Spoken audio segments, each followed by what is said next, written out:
ಶ್ರುತಿ ಕ್ಲಿಪ್ಪಿನ ಡಬ್ಬಿನ ಕಾಣಿಸ್ತಾ ಇಲ್ವಲ್ಲಮ್ಮ? ಇದ್ದಾನೆ. ಹ್ಮ್. ಅಕ್ಕಪಕ್ಕ ಯಾರಾದ್ರೂ ಬರ್ತಾರ ನೋಡ್ಕೊಳ್ಳಿ. ಯಾಕೆ?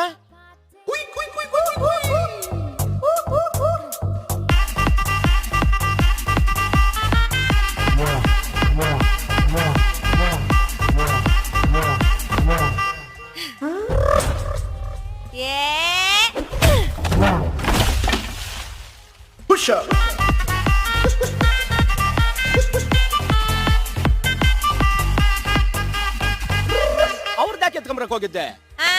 ವಾರ ಆಗಿಲ್ಲ ಹೊಸ ಕ್ಲಿಪ್ ತಗೊಂಡು, ಆಗ್ಲೇ ತಪ್ಪಿದಾರೆ. ಇರೋಳು ಇವಳು ಒಬ್ಳೆ ಪಕ್ಕದ ಮನೆಯವಳು, ಇನ್ನೇ ಅವಳೆ ಎತ್ತುತ್ತಾಳೆ. ಅದಕ್ಕೆ ದೇವ್ಕೊ ಬಂದ್ಬಿಟ್ಟೆ. ಶ್ರುತಿ ಅಲ್ಲಿ ಕಾಣಿಸಿದ್ಯಲ್ಲ 2 ಅಂಡರ್ವೇರು, ಅದ್ರ ಮೇಲೆ ಸುಮಾರು ದಿನದಿಂದ ಕಣ್ಣು ಎತ್ಕೊಂಬಂಬಿಡ್ಲಾ?